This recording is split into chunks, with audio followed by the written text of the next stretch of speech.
The whole film is to break us out of a wrong story that says you really can't do anything.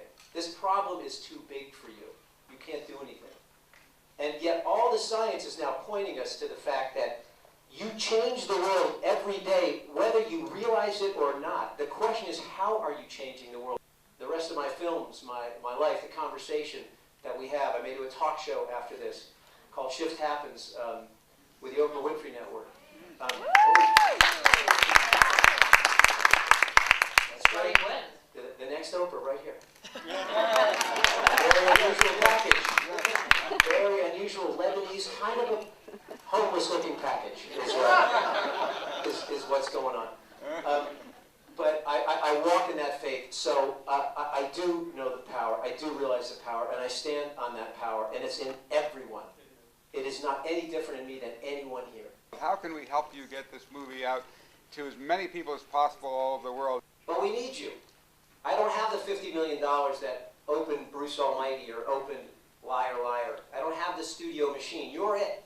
So this is where, cousin, we get to prove the power of the conversation. So if this moved you, I would ask you to talk about it, blog about it, tell people about it. Go to our website. We are releasing. We're coming out in LA.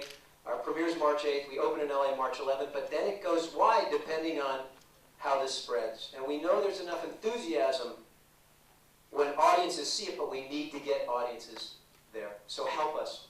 Talk about it. Say there's something I think you should see. IamTheDoc.com. Twofold. I've often said that the most powerful story I will ever tell was the one I will tell in my life. So I am walking imperfectly a new way, a way that I hope is more reasonable, where I understand how I do business now in show business. I will not stand on top of a movie ever again and say I am the most valuable. I don't believe it. I don't believe it. I don't support it. And I don't think it makes for any kind of beauty of art. There's a line that I love. Now art glorifies the artist, affirming the part above the whole. So you affirm me above the whole. I'm the director. I'm the best. That is why art, too, serves this vision of death. I don't believe in that anymore. Your tendency toward wanting a better world, and we reflect that in our art. But when you pull us out and you say, and you bow to us, and you red carpet us, you are hurting us, and you are hurting your culture. So I ask you to wake up to what energy you put out in the world as you read the gossip sheets, because we're all too afraid to look at the gossip in our own lives. We want to heal and see the fall on the outside because we're too afraid of the fall on the inside. When we stop that craziness on a societal level, we'll go away. We'll come back. It's not congressional leaders, folks. It's congressional followers. And when you wake up to that the things you care about and you put your time to and you teach your children and you embody the questions you ask have power, and that'll be reflected in what you build in me. Yeah.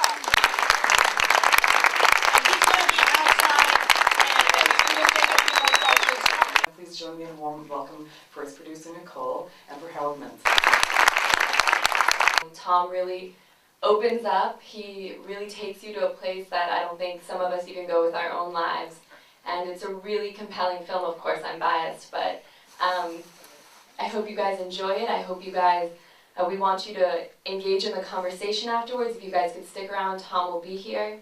And we hope it helps you question things and rethink things and opens your heart and opens your mind. But thank you guys for coming. Just briefly, I've known Tom for many years. We went to high school together. We wrote stupid comedies when we were younger. And throughout his career, I check in on him from the East Coast. How's things going? Great, millions of dollars, box office, things are good. Come out and work with me. Yeah, no thanks. I have no love lost for Los Angeles. I'm good here on the East Coast. 2 years ago, he called me and told me he was working on this project. Got my attention. So much so that I looked at my wife and said, I want to quit my career after 25 years, sell our house, and go move next door to Tom. And we did. We actually did. Notice my wife's not here with us today. Just kidding. Just kidding. Just kidding. She's all with it. Thumbs up. But we're looking forward to having a great conversation with you after the movie. Please stay around if you can.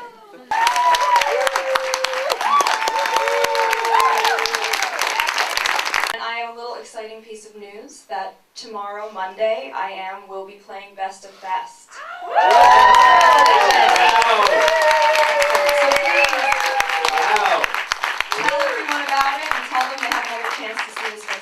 Thank you and good night. Well, I'm certainly not leaving show business. I'm leaving the way I do business in show business.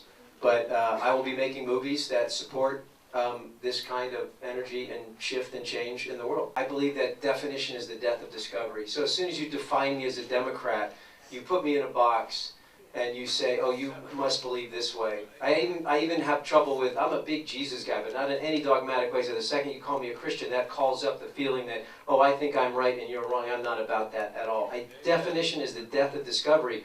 So I think, well, we talked about political parties yesterday. They came about because people were too, they didn't think that people could handle the complexities of issues. They needed to, so you're that and you're that. I know you're a blue and you're a red. We have to get beyond that. And we have to stop finger pointing in our culture. We have to be the change. That's what this whole thing is about. You have to be the change. You'll see on television over and over and over those stupid Republicans, those damn Democrats. And that is not being the change. That is not how Gandhi got it done. That is not how Martin Luther King got it done. Martin Luther King didn't say those stupid prejudiced people. Why don't they wake up? They piss me off so much. He said, no, I understand where that prejudice comes from. It is an ignorance. You will see what dignity an African American can have. I will be that dignity for you. I will love you through your hate. I will not accuse you of being bad, evil. I get it. You're my brother and I love you. That's the change. And until each of us embody that, we have the kind of political atmosphere we have because of who we are.